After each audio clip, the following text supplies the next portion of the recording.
Hey all, welcome to SSW.AI's second sprint review. Let's jump right into it. So the sprint goal was for the AI Sugar learning module to be published. That is not done, but I heard we recently got some feedback from Adam, so we'll be applying to them and then getting it checked before we publish it again. So for the timesheets, Eddie and Michael were on the team full time. I was on it part time. And it looks like Caleb has some time as well on the team. And onto the issues. So the top two is won't do. So Can the you first bump one, up the Zoom? I can, yes. So the first one is one that we won't do. It's about moving the Crystal Ball app registration GitHub Azure deployment. Eddie, going to give some more context as to why we're not doing that. Yeah, so because of the discussions from last sprint review, SSW Crystal Ball is not going to become its own product. Instead, it will be integrated into TimePro. So right now it exists in my sort of Azure subscription, and it's a good proof of concept. It can be used, and it's sort of the North Star for the TimePro team. But there's no reason to move it over to SSW since it will become deprecated very soon. Cool. Any questions on that? No, all good. All good. Cool. And yeah, Eddie, just because of the subscriptions just because of the resources that are required in order to run Crystal Ball on his tenant, he's unable to do the canary testing for Eagle Eye. Next one is I'm going to talk about for Yakshaver, so adding an install link. So that's now done. So if I go to the Yakshaver page, we can see that there's now on the home page, there's now an install up here. And if I click on this, it will bring us to an install page. So I did remember there was a few comments from you, Adam, about like video locations and stuff, but that'll require like a video to be done and stuff. So I'll wait until then. I just wanted to get something out because I heard from Callum that he wants a CTF on the Yakshaver desktop app soon. So I just wanted to get a page out there for people to use. And this has been approved. The design has been approved by Griffin and Alex. Right. Okay. What happened last time I looked at this? I couldn't see the emojis on the download buttons. Yeah, you couldn't see the emojis.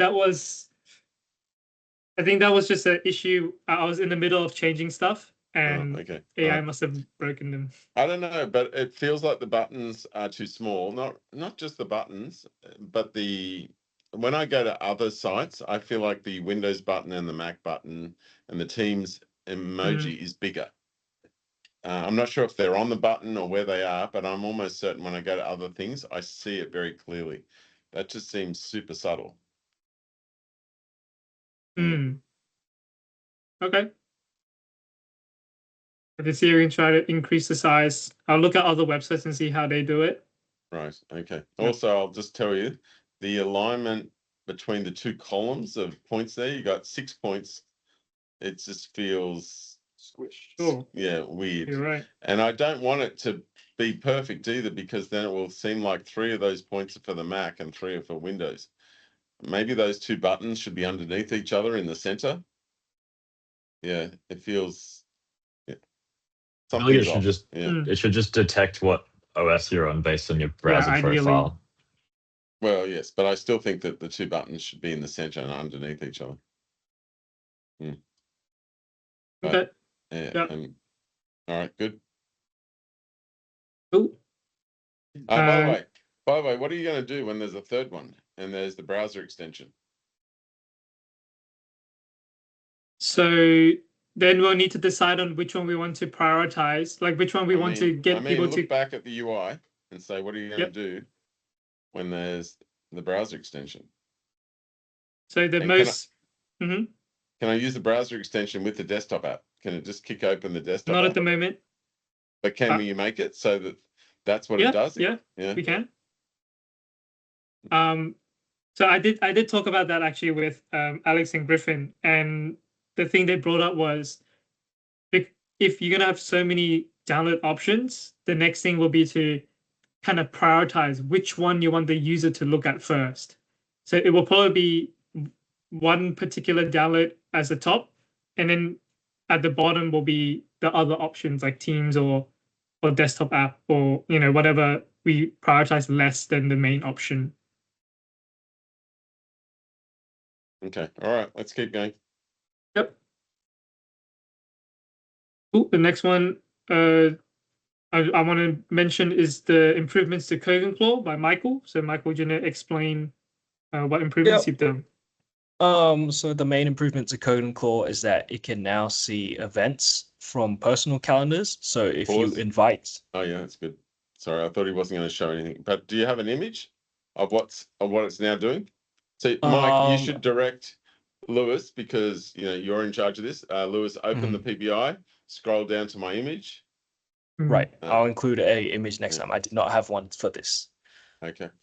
I'll keep that in mind. But yes, what it's doing is that we have a mailbox set up for Code and Claw. So if you invite it to personal events in your, for example, Gmail calendar that is separate from your work one, it can see the events and then take that into account when scheduling meetings. So yes, that is pretty much the gist of the feature. Are there any other questions for this? Yes, I see it says closed. Who checked it? I did not have anyone in particular check this one. Well, this is what I would have done. I would have Mhm. walked over to Lewis or Eddie and said, Eddie, click this and type this command and check you're okay with it and put here test pass, please. And then if Eddie's happy, I would have walked to me and say, Adam, open up your phone, do this, click this, type this. Eddie has already given me a test pass. Are you happy? Any other feedback? Here's some feedback, Mike. Go, great. I'll put that in the version 2. All right. Yeah, but you're indicating this is done and closed, and I have not used it. Yeah. Okay. I actually don't even know how to open it. A done video for Callum even to approve. Yeah. Yep. But how do I open and check this now? It would be the same way. Do I SMS something? So Code and Claw hasn't been, so it is on Teams, but it's not like a public app that you can download from the organization. I would have to share it with you manually. As for no, you should be putting this on a Word doc or something, some documentation, or on the GitHub project, and then say, all right, now there's your instructions. It's only available to the 4 of you, the Kogan family, and that's how it works. Okay, we'll do. In terms of actually using it, you would just invite it as a guest whenever you're setting up events in your calendar. Invite it as a guest. Yes, that is my recommended way. The other way is to share your entire calendar. So I've listed out the options here with steps. Oh, so you haven't already put the calendars in? No, because I don't have access to your calendars. Well, everybody in the company has access to my calendar. No, as in like your personal ones. I don't have a personal calendar. Well, the gist of this feature is so that if you have a personal calendar, you can share it, right? So someone no, my understanding was it was going to look at Exchange calendars and Gmail calendars.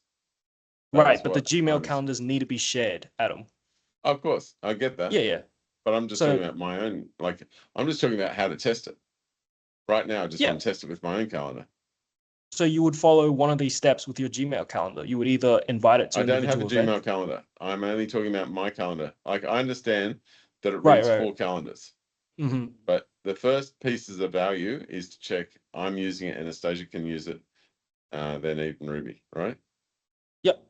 So I can ask a question on my own calendar, or their calendar, or all our calendars, correct? Yes. Okay. So I guess in the perfect world, each morning you would say, any problems with my calendar today? Or what's the most important thing? Or give us just some ideas. So this is deployed and being used. Now, are you recording any telemetry? If like next month you want to say using it, or you can say, "Oh, I can see the usage has gone up. That's good." No, have you got any logs? I am not recording any telemetry. There are logs available, but I'm not sure if they're applicable to that. I would have to do some research into it. Okay. After you spent a day with Stuart Ray, Mhm. did you come up with any new tips looking at his calendar and things he was asking? He didn't want it to look at his calendar specifically. He wanted another use case in Right. terms of how he So- wants. Right. So nothing that you did with him helped Kogan Claw or Sophie Claw. I would say I learned more about how OpenClaw handles browser interactions, and that can be moved as a feature into Sophie Claw and Kogan Claw, but it's not planned at the moment. Okay, that's awesome. Okay, that is really good. Cool. So any other questions on this one before I move on? No, just make sure there's a new PBI mic, which will be Yep. the version 2 of this. Yep. Nice. And put a screenshot into that one. Do you want to talk about the other issue as well with the long Yes. responses? Yeah.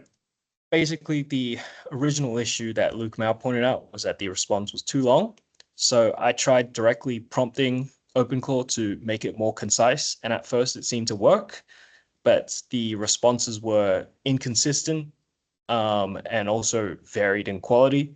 So when I looked at the issue, if you scroll down a little bit, Lewis, you can see I put a comment regarding my investigation. Actually, scroll up, I think. Oh, it's over here. Yep. So I did an investigation, and basically what OpenClaw was doing was that it was just appending every new instruction into the skill file, which led to the skill file being too long and having conflicting information. So the AI agent started to just ignore things. As for the solution, I went through and basically cleaned up the skill with the help of Claude. So yes, that is pretty much the gist of this issue. Is there any questions here? No? Yeah. We can move on. Are there any other issues you want me to talk, or you would like any of us to talk about before we move on? The done PBIs? Yep. Cool. Or any of the in progress ones or in review ones? No, all looking good. So next R&D. So for Michael, it was with regarding OpenClaw, specifically like setting up WhatsApp and other things like that. For me, because it was my first time using Claude Code, I was kind of like exploring it and using what we have with Sophie Claw, using Claude Code to kind of explore that and see what is possible. And for Eddie, it was digesting the fat and Claude Code, implementing that using Tiger as the base. Hand it over to Michael to talk about AI tools and AI stats. Yep. With the AI tools, Callum used cursor background agents, Claude Code, and Yakshaver Desktop. He's Michael, not I'll hitting just any pause you on limits. that. You just talk Yep. about what's new. All So right, the bolded brilliant. one. Yes, sir. So with Lewis, he started using Claude Code Max with Opus 4.6, and he's not hitting any limits. Aside from that, everyone else is still using roughly the same AI tools as last sprint. Okay. Actually, Callum, Any now that you're questions here, there? has anything changed? So Eddie's using Claude Code with remote control now. I Not believe he was using purely, that but I last have been sprint using as it. well. Yeah, since last sprint, which is just the mobile app that connects to your terminal. Isn't that like OpenClaw a bit? Sort Not of. It can be quite. used in a way. Yeah, you can sort of achieve OpenClaw like things, because you can open up a Claude instance in a folder on your computer and then Right. work from it there. But it's not really a direct replacement. It's very much just a remote control for Claude Code. So Right, it's hosted okay. by a computer and interact Okay. with Something that your is phone. something that is more like OpenClaw is the new loop feature. Have you tried that out, Eddie? Not yet. Loop No. feature. Is anyone else? No, I haven't. So the what feature? Loop. the loop. You do /loop in Claude Code, and then you can get it to perform tasks. I guess more proactively. It does it on a timer, but you can say, you know, like every 60 minutes, check something and then perform an action if, under a certain circumstance or something. Right. It just makes it able to run cron jobs without having to manually kick them off pretty much for up to 3 days. Yes. Wow. Cool. So it's like Exactly. like cron jobs on OpenClaw, basically. Like not I mean, not that's necessarily basically cron jobs. how OpenClaw works, right? It's just a Yeah. It uses a continuous heartbeat. loop. Yeah. So you can, I guess, emulate that sort of thing with a lot more control, which is pretty cool. All right. Hmm. Now, Lewis, why is your Claude Code Max bold and the other ones are not? Because I just started Because- using it last week. That's Or this But what's sprint. the bold means new? Yeah. Yeah. I thought the bold meant what you're using mostly. Oh. I've always been like, even with the Yakshaver ones, it's always been bold was new Oh, AI tools. right. Okay. All right. I can change Alright. it. We can have a different way, but we can probably leave Yeah, I that think till I the would end. use bold for, well, if everybody agrees. Do you guys agree to put it bold on the thing you're using most? Sure. I think it Yeah. kind of makes sense. Okay. Yeah. All right. So Michael Q, is it Claude Code Max? It would Yes. be that. Eddie would be Same the for same. me. Yeah. And Same for Callum,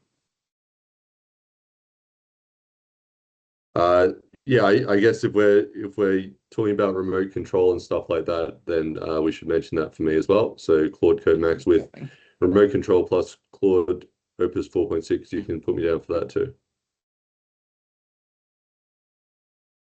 Well, you're the only team not hitting limits.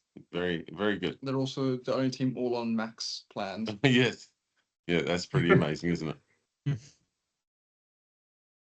So yeah, if that's all good, we can move on to the AI stats with Claude. So Okay. if you scroll down, there you go. So for the duns this sprint, it's pretty much gone through and noted down the same things that we mentioned in our sprint retro, and it is the issues of Yakshaver's installation, a couple setups for Kogan Claw, and some branding and fixes on the FBC website for Eddie. Any questions there, or should we keep it moving? No. Brilliant. So if we look at the AI stats for Copilot, again, it is pretty even in terms of speaking time between the three of us. We all take turns sort of covering our own parts. And then scrolling down a little bit more, you can see that the main issue completed was the Yakshaver installation improvement. Now we made progress onto the other issues in our sprints, but this was the biggest one that was fully completed. So I would say that this Copilot thing is correct. Okay. Any questions there? Yeah, I have just one question. Just Eddie, what did you spend most of your time on? On the digesting the fat thing, I only had 2 days though last sprint, Right. so it was Okay. just I a want you bit over a to day. finish that other task that I gave you. It's got a funny name. What's it called? Crystal ball? The Crystal ball. Yes, I want to get crystal ball finished before you're on to digesting the fat. So in terms of How do you finish, define finished? Finished. Yeah. I've MVP. used it. And I'm happy, and we've decided it's not going to Time Pro or whatever. right, so the last sprint, you said we should move it to Time Pro after I demonstrated it. Well, yeah, but I didn't tell you to move it. But it smells that it should. It looks like that's where it should be. But I'm not categorically saying that. So you want to use So it we a need little to bit get first. a final answer to that, or what does You would Eddie need to do investigate. to get it done? Yeah, you investigate, Eddie, just to see if you agree, and if that's the case, and then say these changes are going to have to be made if we're going to throw this in. It will need to be like rewritten to go into Time Pro, pretty much. Totally rewritten. Different tech stack. Wrong tech stacks. What tech stack is it? Yes. It's just Next.js. And also Angular. the way we're handling like the auth tokens for GitHub will be different. So Oh. Well, I would have checked that with your teammates and then come to me and said, Lewis, Mike, and Callum think this. Can we agree to do blah blah?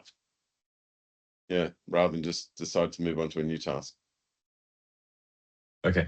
Yeah. I was under the impression I was going to push it into the TimePro's backlog, so I was planning on joining their sprint review and chatting about it. Right. Now, do we want to hand code it in Angular when it's already auto-generated? Definitely not. No, I This wouldn't. feels like everything added into TimePro should be, done using the same methods you've just done. TimePro should be ported to Yeah. Next.js. Yeah, that's quite the job. But if we can't port the whole thing, which I'm going to guess, you could play around and see if it could be done. But we should be able to have a chunk in TimePro that is next, and it goes off to a different URL and different things. But new stuff should be added. You could subdomain if you want it to be a part of the TimePro entity. You could just have it as its own repository, but subdomain it. Yeah, like when it was first done, it was done in Angular.js, and it had I think they gave it a URL of TimePro/A and all stuff there, and then /B was all Angular 2 and beyond. And eventually they got rid of all the Angular 1 stuff or Angular.js stuff, and then they killed that route.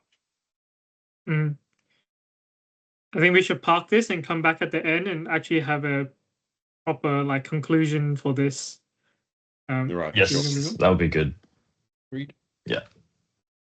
Ooh, any other questions on that? No, all good. Yep, I'm going to hand it over to Eddie to go through the sprint retro. Yeah. So in terms of what went well, Lewis is now using Claude Code and realized how awesome it is, which is good to see. So we're all on the same page with tooling now. And I thought it was great how last Friday, even though we were blocked with a pretty fundamental issue of not having access to the Mac Mini, Michael and I were still able to sort of demonstrate value and get a proof of concept running to show Stu. And sorry, can you just prefix that, Lewis, with client work dash? So It's just easier to see. Yeah. Awesome.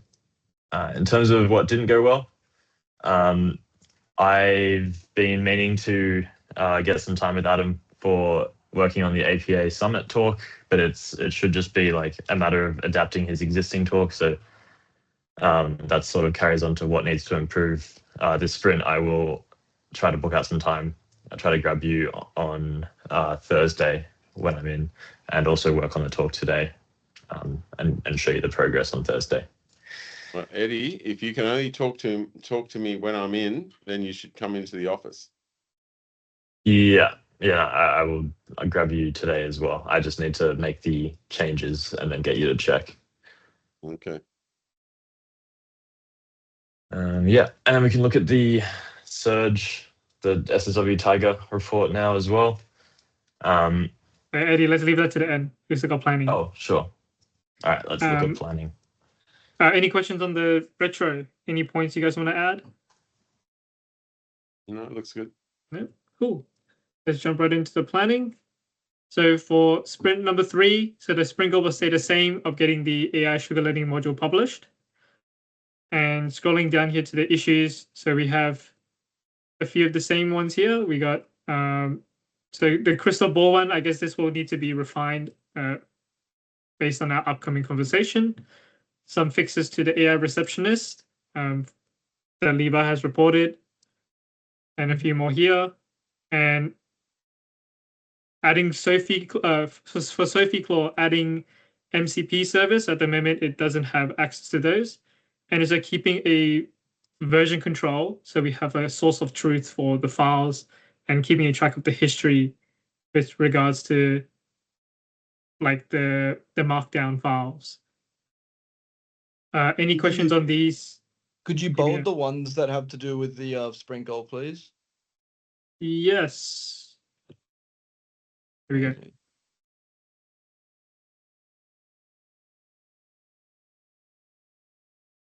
So the obvious thing that looks strange to me is why the conference talk, when I'm doing a keynote for that, is so far down the list, and the talk is so It's ordered by status. it's so imminent. Yeah, It it's should ordered be- by it's status. meant to and- be ordered by. It's meant to be ordered by priority. Even if an item's Or- in review, but it's Well, less that- priority, you'd put it at the bottom. If you're not going to continue working on it, if what they want to do is they want to do those 2 in review first, which makes good sense, then you keep it at the top, right? But if you're going, well, they're not important, but a talk coming up tomorrow is, then this would be put above that. The backlogs are always in priority order. Right. But Eddie, why is it so deprioritized?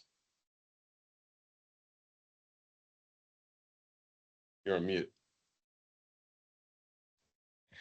Yeah, no, I haven't really deprioritized it. My plan all along was to work on it this week. So then we have a talk to start from, and the changes should be minimal. Right. Okay. Cool. Any other comments on this? How many days do you plan on working on it? Between 1 and 2. Okay. And you can't really start on it until we've had a conversation and you tell me what you plan on doing. Yeah. Because you don't want to go ahead making all these changes without being in sync of what we're going to do. All right. I'll sync up with you after this call then. Cool. If there's nothing, then I'll move on. I'll hand it over to Michael to go through the the AI summary. Okay. Cool. So taking a look at the Claude stats first, these are the next steps that is generated, and it's pretty much just grab this directly from our backlog in terms of the effort value and what we're going to do. So a couple of things on actioning feedback on the AI sugar learning module. It's got a weird typo, but it's test AI receptionist, not test a bear receptionist. We have a few things that'll probably need to change around as per our conversation just now. I need to re-record a video for Kogan Core with all of your feedback. I also got feedback from Michaela and Luke M. So that was great. I'd probably get it tested first a little bit before Yes, of course. Yeah. So I'll get it tested first and then I'll go into the done video part. Because they might give you feedback. Yeah. Yes. All right. And then afterwards, a couple things with Sophie Claw. It's picked that up as Sophie Core, but it's just text to speech. Any questions here, or should I move on to the Copilot stats? No, it's good. Cool. So moving on to the Copilot stats, the main item to do next, it's just grabbed our sprint goal, which is to get the AI sugar learning module reviewed, approved, and published. So that is correct. And yeah, any questions on the Copilot stats? No. Brilliant. In that case, I'll hand it off to we need Eddie. that for brainstorming, don't we? Yeah. So I forgot about top thing. that requirement. Okay. Yep. So top priority for me, I'll obviously action the changes and I'll try to grab a hold of you, get review. Just so the other guys know, I think you've all looked at it. Is that correct? Yes. Yep. I have not. I can have a you look at haven't? it. Oh, yes. Lewis. All right. I gave Yeah. Michael changes to make sure that there's stuff about using AI when you're coding, when you're actually driving the code, and using AI when it's when you're doing vibe coding work, because I see them as different. So I broke that up, and I also moved the AI and ethics from the top to down near the bottom, because I don't think that's the first thing you want to read about. Yep. All right. And any other questions here, or should we keep moving? Oh, sorry. Just for context, Mike. Yes. When you do an accounting degree, you do ethics, but it's the last subject. It's right near the end. Yeah. That's Well, true. My computer science degree was the same. Ethics was the last thing I did.